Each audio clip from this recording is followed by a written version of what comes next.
Magandang umaga po. Ito na naman tayo. Trillanes na naman. Ebidensya na naman na nagpapakita na totoo yung kanyang tinanggap na $2 million para ibigay sa mga investigador ng ICC. Tumataas na ang uri ng ebidensya na talaga palang nakatanggap ang mga ICC ng mga judges at saka prosecutor ng pera, kunwari donation, galing sa Philippine government. Iyan yun po yung $2 million na may ebidensya yan na nagpadala ng mga damit ng dalawang ICC investigator kasi hindi nakasya sa kanilang maleta, kaya pina-DHL na lang sa kanilang mga address sa Netherlands at saka Amerika. Ganon po yun. So ngayon, bago natin ilabas, patugtugin muna natin ang atin pong ang aking adhikain para manalo si Sara Duterte. Sara, Sara, wala nang iba. Sara, Sara lang pag-asa. Sara, Sara, siya lang makapakulong. Mga kontraktor ubusin niya. Si BBM Sandro ikulong niya. Si Tamba Zaldi ikulong niya. Tapang at malasakit ibalik para bayan ay manahimik. Durugin ang sindikato sa korte, sa DPUA, sa DS Void, sa PhilHealth.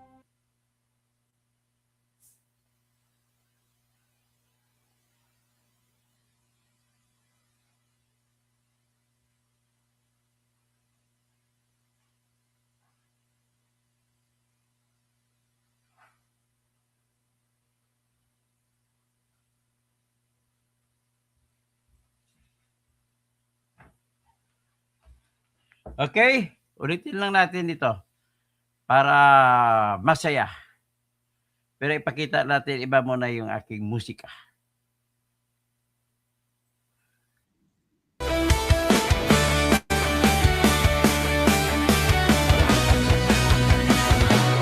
Lalain sa radio. Gandang umaga. Good morning, Thomas Estrada. Kayang bayaran ni numan ang kanyang prinsipyo. Kapag may inapi, siya ang nariyan.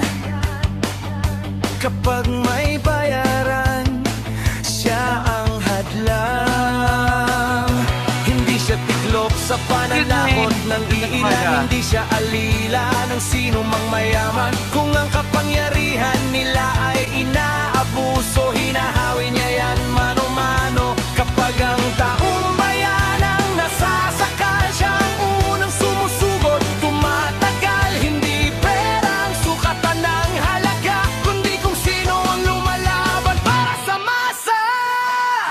Totoo kasing tirador, totoo kasing tirador. Kakapin ang naaapi, kalaban ng sakim na mandarambon. Totoo kasing tirador, totoo kasing tirador. Hindi kayang bilhin ang puso niyang matibay.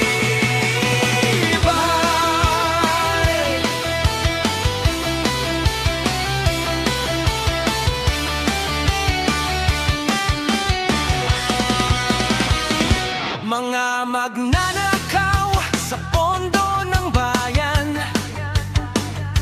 nanginginig kapag siya ang nandyan. Bawat piso, bawat sentimo, kailangan Christian sagutin San Agustin. sa mata ng tao. Walang ngiti para sa mandarambong walang pwesto, para sa sumisimsim kapag ang hustisya ang pinag-uusapan. Siya ang bantay Ito na naman ang membro ng korte ni Trillanes. lunod ang kasino. Walang iba, si Al Orenstein Llacona. Na hindi tatahimik sa bawat galaw ng mapagsamantala, may salubong na paninindigan niya.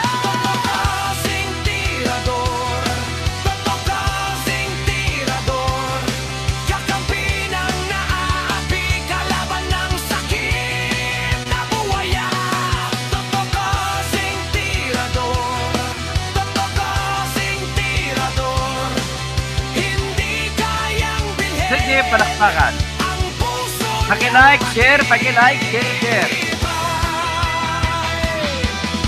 Hindi lahat ng malakas ay tama, hindi lahat ng tahimik ay duwag. Kapag ang bayan ang pinagkakaitan, siya ang unang humaharap. Totok kasing tirador, totok kasing tirador, kakampi ng naaapi, kalaban ng sakit. Ito po yung bagong ebidensya natin laban kay Trillanes na boss ni Lacuna. Ni Al Orenstein Lacuna. Ito talaga si Trillanes, kumpirmado na BBM ito. Humingi na pera kay BBM.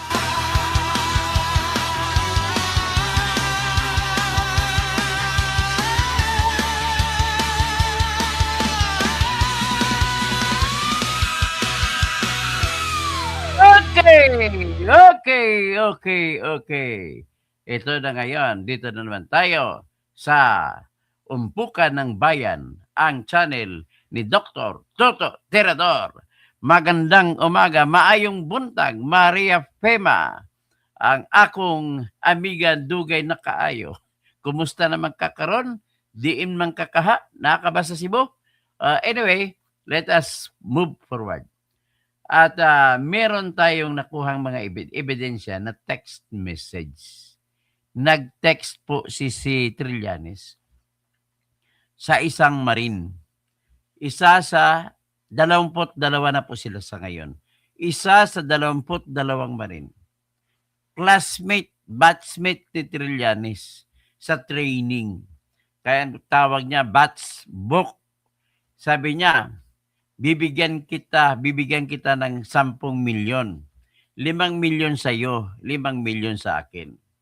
Kapalit ng parang maglaho ka lang ng parang bula kagaya ni Orly Guteza. Ganon ang kanyang sinasabi. Maayong buntag ni naman dahil sa Manila.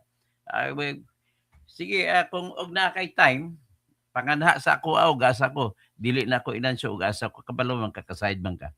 Mag-iskot-iskot ang mga bagong balita. So anyway, ang atong kausapan ngayon si Trillanes.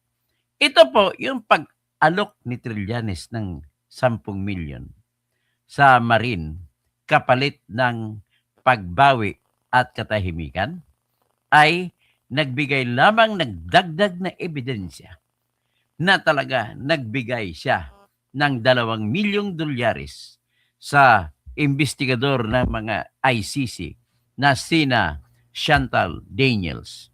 At yan ang katwiran kung bakit kahit na wala na silang jurisdiction sa kaso ni Digong ay patuloy nilang inuulat ng husto ang kanilang argumento para mapasakop lamang na kunyari meron pang jurisdiction ang ICC sa Pilipinas. Mamaya, pag-usapan, pagtapos ko ng vlog dito, iba-vlog ko na naman uli ang ICC at saka si Digong Duterte. Ang pag-usap natin ay mukhang magsasara na ang ICC at makalaya si Duterte. Mamaya, iba-vlog natin mamaya. So, ito naman, ipakita ko muna sa inyo ang text message ni ex-senator Trillanes sa isang marine. Ito po siya. Nakakahiya ka talaga, Trillanes. Wala kang kwentang tao, hindi ka Pilipino. Ikaw ay traidor. Kampon ka ni Judas. Magkasama lang kayo ni Joel, Villanueva. Na ang Diyos niyo si JC. Hindi Jesus Christ, ha? Jesus Crispin. Remulla. Ito ang ating ipakita. Ito yung sandali lang.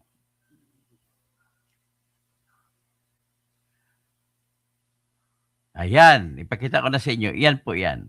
Basahin natin na malaki. Ang nakasulat po dyan, ladies and gentlemen, basahin ko. Mukhang hindi nyo mabasa. Pero palaki natin.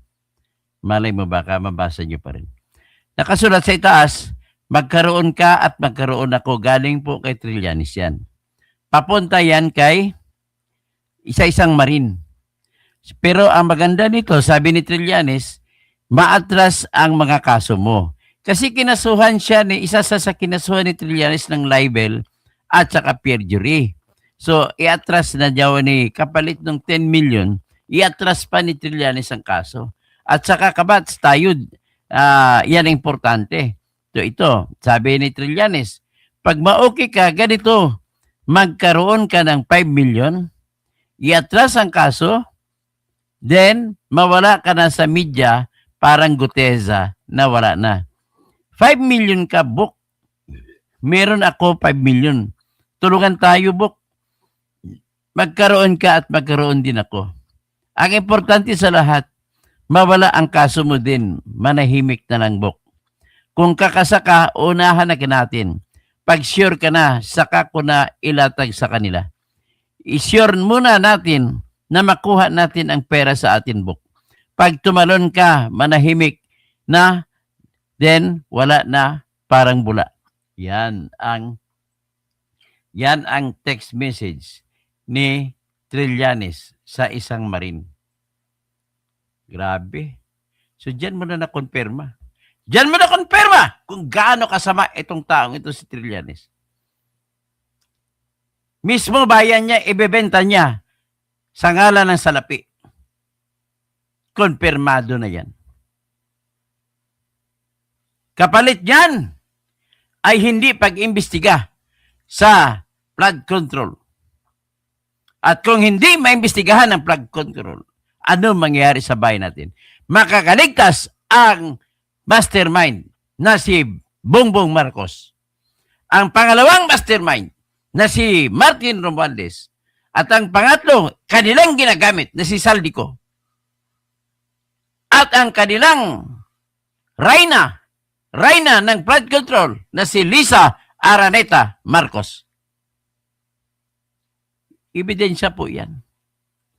Mga grabe talaga kayong gobyernong ito, talagang walang kwenta talaga gobyernong ito.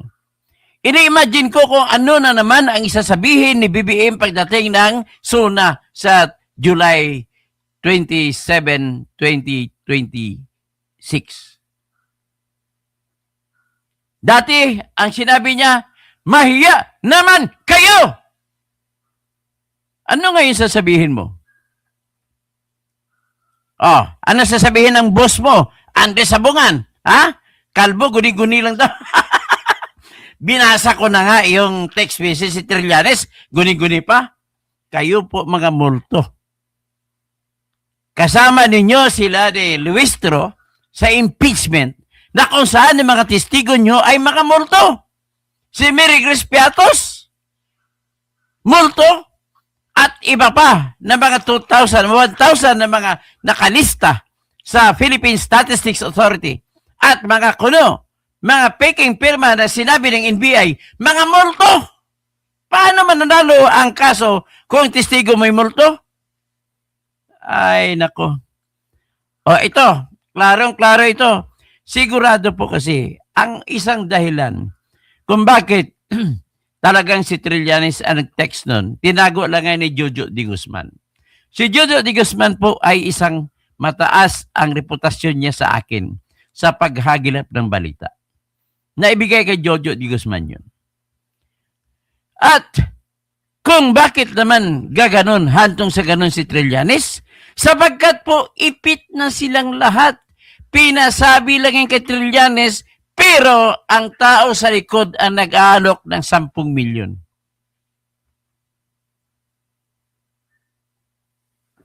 Klaro? Sabi ni RJR Simard, wala namang hiya yan si Trililing. Yan ang laro niyan. Kahit demonyo kakampi yan.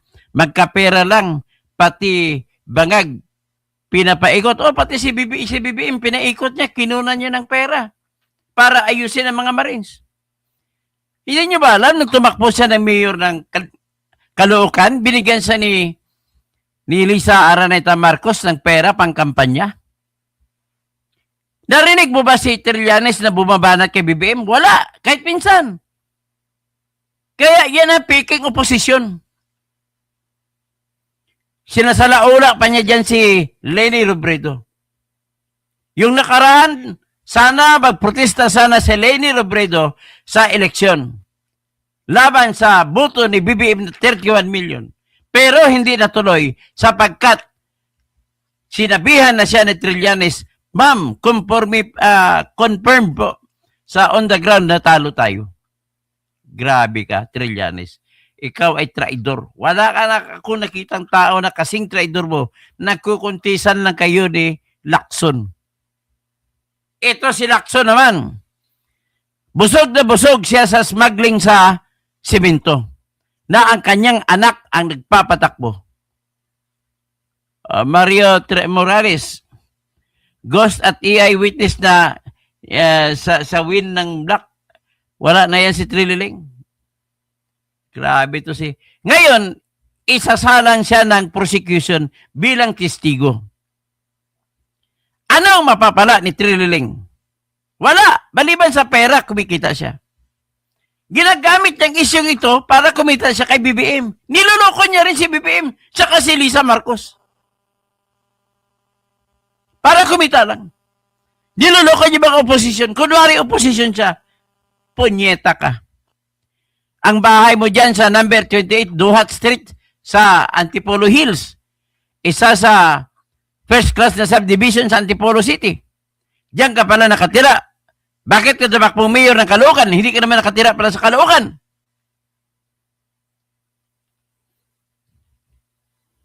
Grabe itong taong ito ha. Pinapagdadasal ko na dapat mamatay ka na eh. Babawasan lamang. Kayo ni BBM dapat mamatay na kayo. Pinagdadarasal ko yan. Pati si... Pero hindi muna. Kasi isauli nyo muna ang pera. Kasi kung namatay kayo, hindi nyo pa ba isauli ang pera? Kailangan makulong muna kayo. Itong isang fake na kunwari, Berge Balabad, it's a fake. Ikaw ang fake. Hawak mo ang fake. Mga fake talaga kayo. Mga punyeta talaga kayo. So ngayon, dito, nagkasabwat-sabwat yan si Trillanes saka si Matibag. Kunwari, nag-akusa si Matibag na binigyan ni Mike Defensor ng tig 5 million ang mga Marines para magsalita tungkol sa flood control. Ladies and gentlemen, kung ikaw ba ang Marine, gagawin mo yan, bibigyan ka ng 5 million. Ang kapalit niyan ay kasot kaliwa kanan. At isa pa, maari kang patayin, ang iyong pamilya maaring patayin. Kung hindi man lang totoo sinasabi ng mga yan, sa tingin mo ba magsasalita yan? At let me tell you straight to your face, ginagalang kita, Colonel Ariel Kirwin. Isa kang Medal of Valor, pero misplaced po yung isip mo. Inaakusahan mo ang kapwa mo Marine na bakit kung totoo Marine kayo, bakit kayo pumayag na magiging delivery boy ng mga pera ni nanakaw? Yan, valid question, pero magiging invalid yan kung tingnan mo ang circumstansya. Ano ba ang circumstansya? Hindi po nila alam kung sa pagnanakaw ng galing yung pera. Ang inuutos na sa kanila ay magde-deliver. At least, very sure na nag-delivery, na patunay na natin na totoo delivery dahil sa napakaraming mali-maleta na binitbit nila na, at mga litrato na nagpapakita ng mga maleta at mga video na kung saan ay katabi pa si Sandro Marcos sa pagde-deliver doon ng 5 maleta na malaki sa Paway, Ilocos Norte. Ang kumuha pa noon, si Saldi Ko. Ito naman si Matibag, nilagay sa NBI para umimbento ng mga kaso at para suwagin ang lahat ng mga nagsasalita ng totoo. Kasama na si Mike Defensor Santiago. Mag-imbento siya, ang lalim ng imbento ng utak niya. Ino-overstretch niya para siyang ICC. Ino-overstretch yung jurisdiction. Nag-imbento siya, kinasuhan niya si Mike Defensor ng trafficking daw, ibig sabihin ng trafficking in women, nangunguha doon ng babae si Mike Defensor para ipatuka sa mga manyak. At ginawan pa niya ng diskarte na ang building na kung saan nakikita daw yung CCTV, yung KTV na pinuntahan niya ay meron daw lusutan sa kabilang building. Galing sa kanilang building. Pero bakit hindi mo kinasuhan ang mga kakampi nyo na nahuli sa litrato na nandoon nung nag-raid kayo? Kung nagsasabi lamang kayo ng totoo, Melvin Matibag, malaking tulong ka sana sa bayan sa kaayusan nitong paghanap ng katotohanan. But the problem is, you allow yourself to serve the pleasure and honor or dishonor of Lisa Marcos and BBM na nag-appoint sa iyo. Isa lang ang nagpapasira sa NBI. Si Melvin Matibag lang. Dati ang respetado. Alam ko po kung bakit nag-resign si Jaime Santiago. Lahat ng ginagawa ngayon ni Matibag, yan ang pinapagawa kay Judge Jaime Santiago. Hindi niya maatim. Kaya nag-resign siya, irrevocable resignation. So, paano na ngayon, Trillanes? Bistado ka na. Okay. So, ngayon, titingnan natin kung paano diskarte man. Nakita na eh. Nagkaroon na tayo ng ebidensya. So, ibig sabihin po, ang sinasabi ng Marine laban sa iyo ay totoo. Bakit ka pa magkukumahog na ikaw mismo mag-alok? Kasi nasa sadlak pangalan mo at kinuturo ka na hinahatiran ka ng pera doon sa bahay mo sa number 28, Duhat Street sa Antipolo Hills subdivision. At hinatiran din ng pera doon sa inyong headquarters sa headquarters ng Magdalo. O ito ang headquarters sa Magdalo, tingnan nyo.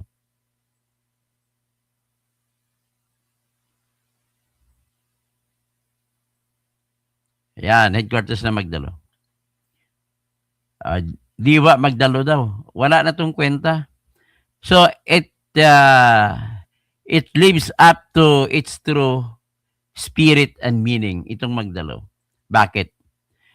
Naalala, I will tell you a story sa mga, lalo na mga Gen Z. Sa panahon po na katipunan, naghimag-chik ang mga Pilipino, may organisasyon sila ng katipunan.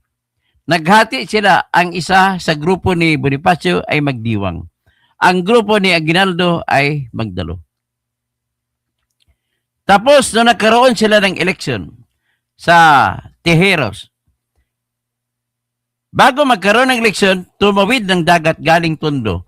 Ang grupo naman ni Andres Bonifacio, pumunta sila sa Tejero. Diyan sa kabila sa may Cavite, dagat lang pagitan. Hindi sila dumaan ng kalsada kasi baka bahuli sila ng mga Kastila na mga sundalo. Kaya diyan sila dumaan, gabi sila bumiyahe. Nung makarating doon, mas marami pa ang botante, mas marami pa ang boto na lumabas kaysa mga listahan ng botante. Kaya nagkadayan, naging presidente si Aguinaldo. Natalo si Bonifacio sa halalan para pagkapangulo, pero hinalal din nila si Bonifacio sa pagiging secretary or ministro ng Interior and Local Government. Itong tarantado na Tiruna, galit na galit siya bakit nahalal si Bonifacio na Interior and Local Government Minister. Sapagkat ayon sa kanya, dapat daw abogado. Nagkaputukan, muntik-muntik magkaputukan. So isa, tandaan niyo itong traidor to, si Aguinaldo, si Tiruna. Yan mga traidor ng bayan yan. Lalabas ng bandang huli, yung traidor, si Lazarus, Colonel Lazarus Macapagal. Sila ang nag-execute na papatayin si Bonifacio doon sa Maragondon, Cavite. Grabe kayo. Hindi ko na ihaba ng kwentong yan. Basta ganun ang kwento ng Magdalo na pinapatay ang ulo na Magdiwang. Kaya walang kwenta yung pangalan Magdalo. Sa pangalan pa lang ay distinda na nagtatraidor sa inang bayan. Grabe kayo.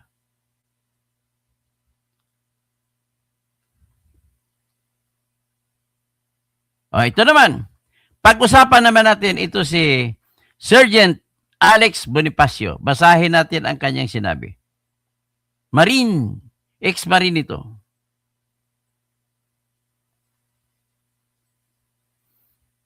Balitin natin ng konti. Ito po si Alex Bonifacio, ex-Marine. Sabi, I personally delivered cash to Senator Trillanes at 86 Scout Ojeda Street, Quezon City, which I understood to be Magdalo headquarters. The first delivery was a large paper bag containing 5 to 10 million. The second consisted of 6 suitcases of various sizes. Yan. Dito siya naghatid. So, yan ang sinasabi ha. Trillanes. O ito naman, ang kakampi mo, nag-imbento na naman ng kaso na tinuturo kay Mike Defensor, na si Mike Defensor daw ay nagbigay ng tig 5 million sa bawat isa-isa, sa bawat Marine. Itong sinabi ni gumawa, nag-imbento ng kaso. Ayan. Ito yung inventor na pagkasinungaling na NBI agent. Wala ka na makitang NBI director na pinakasinungaling. Ito po si Matibag. So ngayon, binalikan siya ni Mike Defensor. Sabi niya, di nabanggit tuloy ni Mike Defensor, ang asawa mo nga, si Congresswoman Rose Ann Matibag. Akusan din sa 1 billion mahigit na flood control. Di napahiya si Matibag. Sabi niya, patunayan mo, kasuhan mo asawa ko. Grabe. Ikaw nga, wala kang ipapatunay, nag-imbento ka ng ebidensya. At nagdududa pa ako yung pag-aristo nyo kay Franco Mabanta, drawing. Dinisinyo nyo ang objective ninyo. Bakit hinuli-huli nyo kunwari si Franco Mabanta ay para mailabas niyo si Franco Mabanta na kabango-bango sa mata ng tao at para paniwalaan ng tao na walang ibang mastermind sa flood control kundi si Romualdez at hindi si BBM. Talagang mga kwan kayo. Anak ng teteng kayo.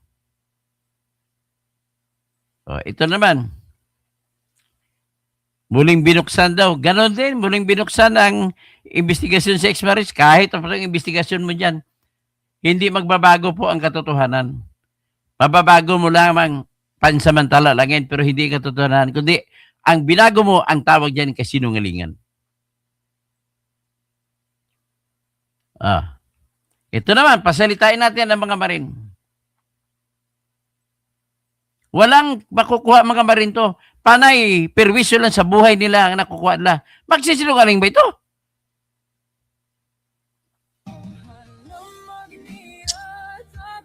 Kasi ang nangyari, Tony Baligod, nung itong inyong pinagsama-samang salaysay ay lumabas na nga. Kung may pera po ako, naipagumot ko na po yun. Ay, nagsasabi siya ang kanyang kapatid na na-ospital. Alam po namin Namatay. yun. Yes. Let me express lang sa amin 13. Na yan. Namatay yung kapatid ng Marine na yun. Kasi kung totoo may binigay na 5 million sa kanila, dapat napagamot niya ang kapatid niya na nasa ospital long time na yun. At nung umaattend siya ng hearing, ay kamamatay. Yung din ang oras na yun na namatay ang kanyang kapatid. Hay, nako. So talagang totoo po yung flood control. Ito naman si Erwin Tulfo ay ayaw na, kalimutan na lang daw. Tingnan mo ng gago ito. Si mahilig si Bendalo. Ayan, mga kakampi ni Matibag. Erwin Tulfo nananawagan sa lahat na kalimutan na lang ang nawawalang 1.7 trillion. Ayan siya. Si Mr. Bendalo. Irit si Mr. Tulfo. Yan. Grabe ka. Wala kang kwentang tao. Ito pa. Pakinggan natin ang isang Marine. Si Mr. Gumban.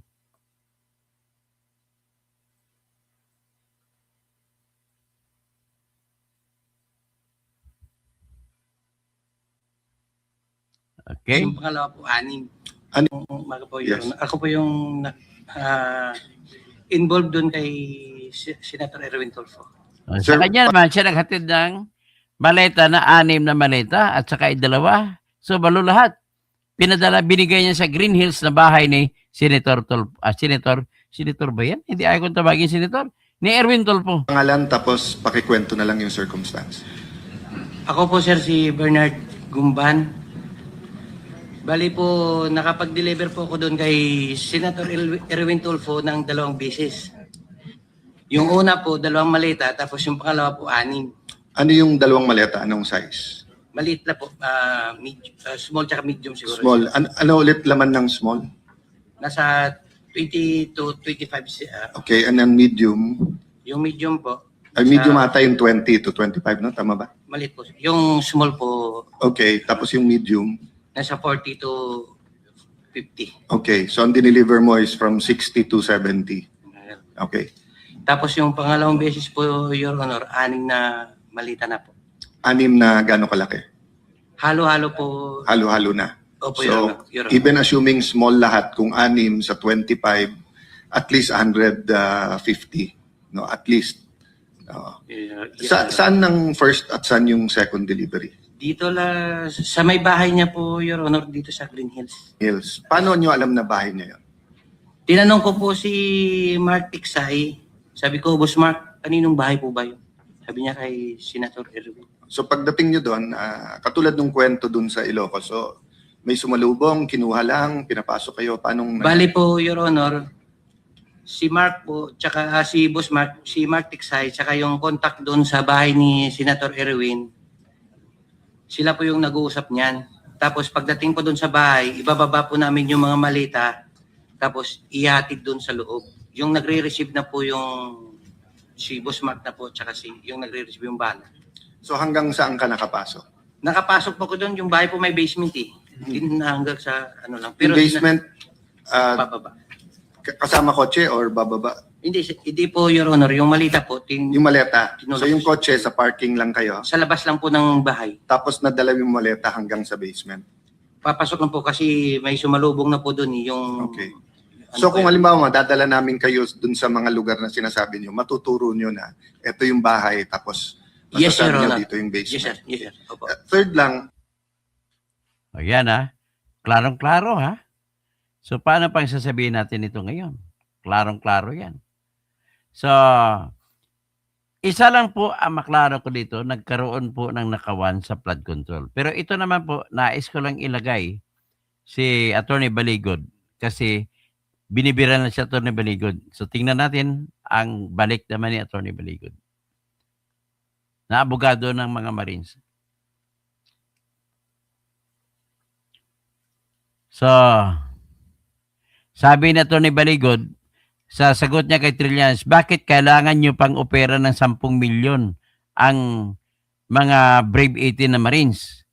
So ito ay tanong ni Attorney Baligod, legal counsel ng 18 na dating sundalo, matapos ang pahayag ni dating Senator Antonio Trillanes Deport na naniniwala siyang may isa sa brand 18 dating bagmen o bodyguards na ni dating Ako Bicol Party List na babaliktad. So, iyan yung pinalita niya sa kanyang text message.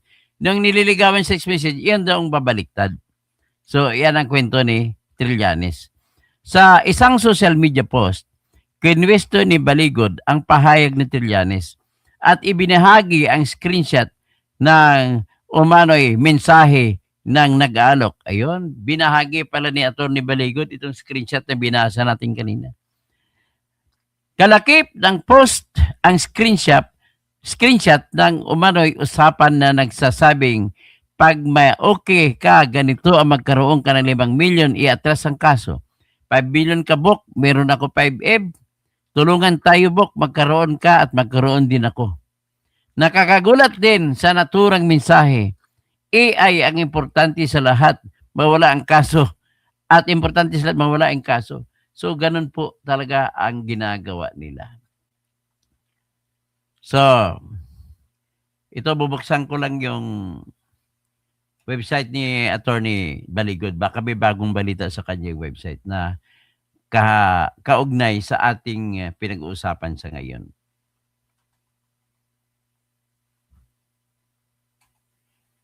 Titingnan natin, sandali, ang website ni Attorney Baligod.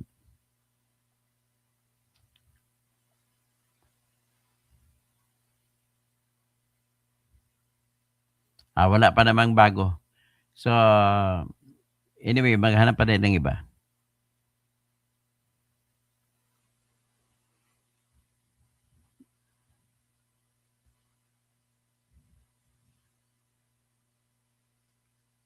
Ito, mas malaki, mas maganda itong binira niya. Ipakita natin.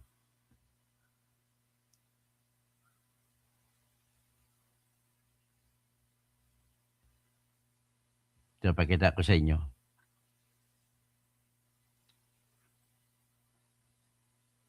Yan po.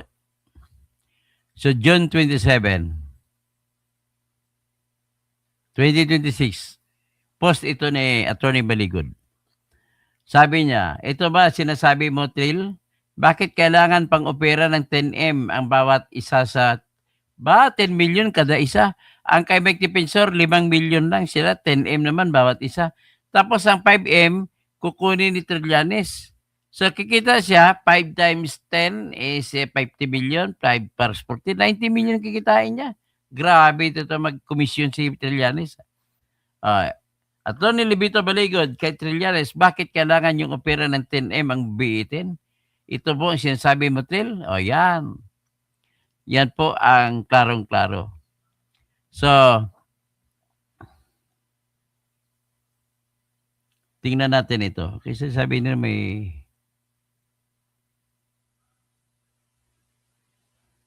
Okay. Anyway, yan na po ang nakita natin at siguro yan ang pinakahuli nating ibibenta sa inyo. At sa iba naman po yun, yung iba. Pero ito lang po, ihabol ko lang yung eksaktong listahan ng pag-deliver ng malita kay Erwin Tulfo. At ito pong dahilan kung bakit si Erwin Tulfo sinara na po niyang investigasyon ng flood control. So, Erwin Tulfo, sa Green Hills, hinatid, first delivery, isang medium at isang small na maleta. Asan ba yun? Palaki natin. At saka, 6 na malita, pangalawang delivery. Okay? Yan po ang ating presentasyon sa ngayon. At magandang umaga sa inyong lahat. Okay? I-shoutout ko na lang kayo. Sabi ni Slim, kakamping. So, hindi ko na basahin siguro yung mga kumukontra sa akin. Elpidio Mercurio, yes, totoo yung sinasabi mo. Merski, anak ng Kirubin. Pag daw nila bangag, Amelia Marcaida, gago daw ako. Samuel Monino, good morning, Dr. Toto. Shout out from Ormoc City. So, maayong buntag sa Ormoc. Aljen Wapu, isa uli na lang ang nangkurap ang perang ninakaw. Pwede rin. Pwede na magkasundo na isa uli na lang.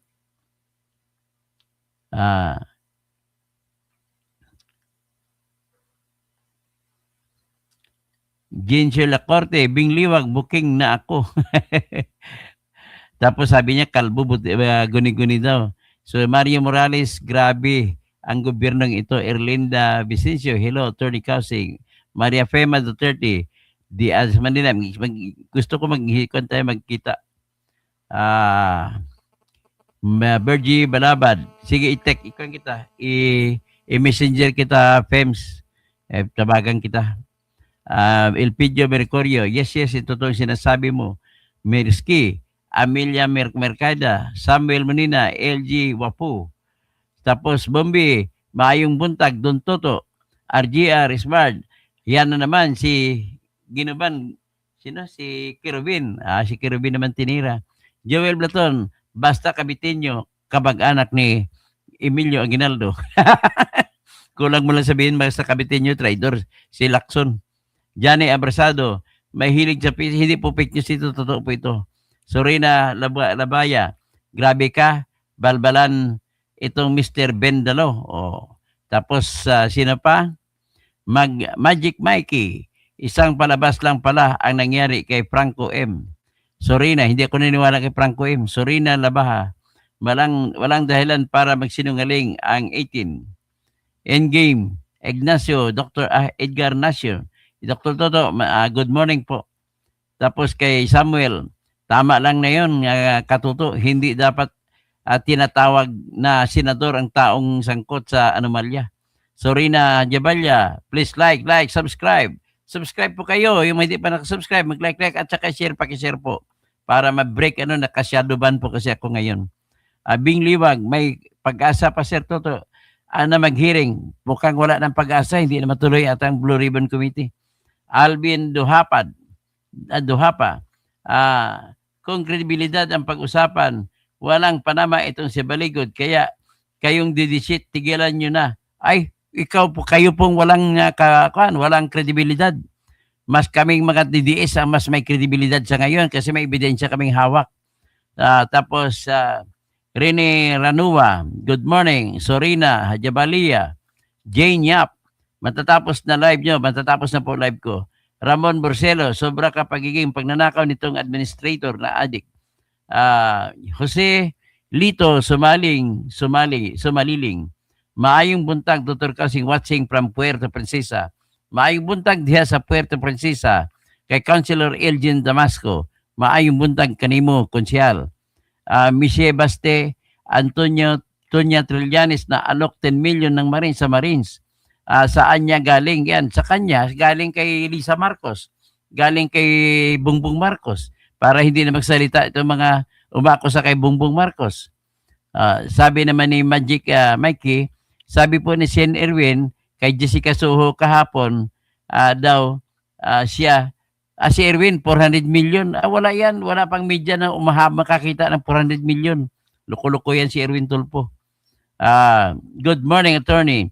Takahashi, good morning. Marilyn Bondok, magandang umaga po. At hanggang dyan lang po. At susunod ko po yung ang ICC ay magsasara na at lalaya na kaya si Digong Duterte. Yan ang sunod natin na topic. Abangan niyo po.